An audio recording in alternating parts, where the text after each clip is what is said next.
Jika kita lempar kembali ke beberapa tahun lalu, mungkin masih banyak alasan untuk nonton TV. Seluruh kota merupakan tempat bermain yang asik. Siapakah yang dapat melaksanakan sekarang berusaha. Kalau sekarang sih Makan yang banyak ya sayang. Iya sayang. Sayang. Aku sudah buktikan tidak ada layak lagi wanita di dunia ini selain kamu yang aku persunting jadi istri. Dan saatnya sekarang aku akan mempersembahkan buat kamu sayang. Ini yang akan luar biasa. Ya. Ya ampun. Ya. Hah? Ya. Vicky gimana sih? Cincin banget. Ya Allah. Lu kok nangis? Enggak mau. Udah jelas Mas. Ya, Udah. tunggu dulu. Ini duduk dulu. Duduk. Enggak, aku Duduk udah. dulu, Neng. Lah, Lah? Gimana Umi? lah ngapa itu dia? Satu episode ini siapa Aku datang ke sini buat jelasin semuanya sama Tapi gak semua begini kok guys. Di televisi kita masih ada beberapa konten seperti Selamat malam, selamat datang di Mata Najwa. Saya Najwa Shihab, tuan rumah Mata Najwa.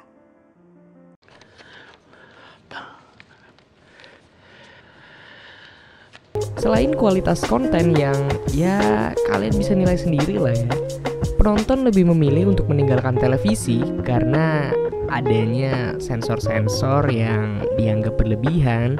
Dan kadang kalau lagi seru-seru nonton, iklannya tuh lama banget gak sih? Dan isi iklannya Marilah seluruh rakyat Indonesia. sekarang penonton lebih memilih untuk beralih ke media online karena di sini kalian bisa menikmati konten apapun, dari konten di televisi, streaming film, streaming bola, sampai ya lo paham lah ya. Karena di judulnya ada Netflixnya, kita akan bahas Netflix aja nih. Jadi sebenarnya Netflix itu apa sih? Netflix ini tergolong ke dalam bisnis retail, yang artinya semua bisnis yang menjual barang atau jasa dengan added value dan yang mengkonsumsi adalah end customers atau biasa disebut consumers. Bisa dibilang abang ketoprak yang satu ini juga retailer loh guys. Nah, Netflix dibentuk pada tahun 1997 dan saat ini menyediakan layanan jasa online streaming. Netflix juga sering disebut sebagai layanan over the top atau OTT, yang artinya dan pada 7 Januari 2016 Netflix resmi memasuki Indonesia.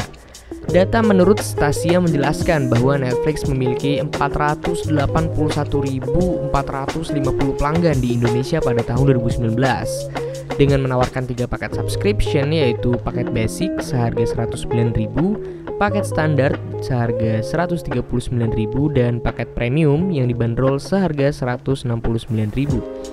Kehadiran Netflix seakan menjadi momok menakutkan bagi sebagian perusahaan televisi konvensional. Sehari setelah Netflix masuk ke Indonesia, hal ini terjadi.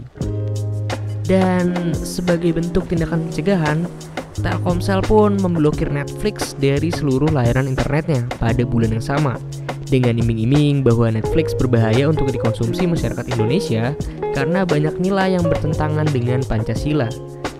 Dan dengan alasan yang sama pun berbagai pihak mulai bekerja sama untuk menghalangi Netflix. Ya, perseteruan berbagai pihak dengan Netflix pun seakan gak ada habisnya.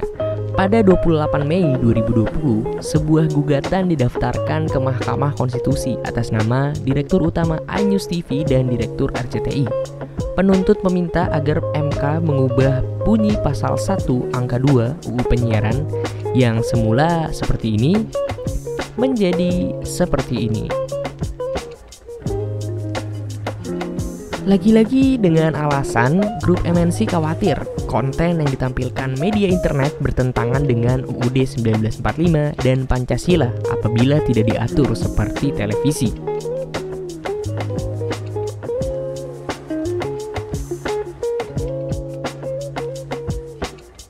Memang tidak bisa disangkal bahwa luasnya internet dan banyaknya layanan over the top bisa saja membahayakan. Karena internet sendiri bisa diakses oleh siapa saja dan kapan saja. Konten di internet pun dibuat oleh siapa saja. Maka dari itu, keamanan dan kelayakan konten sangat rentan di internet. Indonesia sendiri ingin agar konten siaran yang dikonsumsi itu aman dan tidak mengandung unsur-unsur seperti pornografi dan kekerasan. Dengan diregulasinya konten-konten berbasis online, penyedia jasa streaming online seperti Netflix pun akan bisa diawasi agar konten yang di-generate bisa sesuai dengan norma yang berlaku dan aman untuk dikonsumsi masyarakat Indonesia. Tapi dua industri yang berbeda tidak seharusnya berada di bawah regulasi yang sama nggak sih? Karena pendekatannya aja berbeda, segmentasi bisnisnya berbeda, dan teknologinya juga berbeda. Seharusnya masing-masing dari industri ini punya regulasi sendiri-sendiri. Akan menjadi tidak relevan bila UU yang mengatur tentang penyiaran televisi konvensional mengatur juga tentang penyiaran online. Praktik sensor yang berlebihan dan pemotongan adegan yang sudah sering terjadi di tayangan televisi konvensional ini diakibatkan oleh regulasi yang menjaga dan menaungi industri ini. Film produksi barat yang sering ditayangkan di televisi kita ini menjadi penuh sensor, bahkan untuk film yang memang genrenya itu action. Netflix yang kontennya kebarat-baratan ini kayaknya bakal jadi full blur gak sih? Atau kemungkinan terjadi banyak pemotongan adegan. Tentu ini tidak diinginkan oleh pelanggan yang sudah membayar membership subscription. Film berdurasi 2 jam kemungkinan akan menjadi 1 jam nih bila banyak adegan yang dipotong. Lantas sebaiknya bagaimana cara menyelesaikan sebuah permasalahan yang cukup complicated ini ya? Mungkin bisa diselesaikan dengan cara menciptakan UU tentang penyiaran konten online yang mengatur para pemain di industri konten online, termasuk online streaming seperti Netflix. UU yang diciptakan tidak seharusnya membatasi kreativitas pemain dalam mengenerate konten online, tapi menjaga agar konten yang dibuat di online ini bisa tetap sesuai dengan cita-cita bangsa dan negara. Edukasi dan pengawasan dari pihak penikmat konten juga harus dijaga agar konten-konten online ini bisa dikonsumsi sesuai target pasarnya dan tidak melenceng. Fitur-fitur seperti parental guide, profil anak, dan lock account juga perlu dan dikembangkan mengikuti pasar di Indonesia. Dan yang tidak kalah penting adalah edukasi kepada para penikmat konten online. Edukasi mengenai konten-konten yang selama ini dirasa cukup berbahaya bagi anak di bawah umur, seperti adegan seks, kekerasan, dan lain-lainnya. Seks itu artinya kelamin. Edukasi seks adalah edukasi tentang kelaminnya, bukan berhubungan. Makanya disebutkan berhubungan seks. Dengan teredukasinya penikmat konten, ini akan meminimalisir terjadinya hal-hal yang tidak diinginkan ke depannya.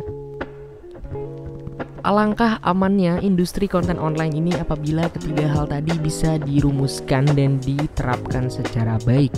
Dengan adanya regulasi yang mengawasi dan menjaga, beberapa fitur yang bisa membantu menjaga kesesuaian konten dan teredukasinya penikmat konten akan membantu terrealisasinya ekosistem industri konten online yang aman, tetap menarik dan kreatif, dan sesuai dengan cita-cita bangsa.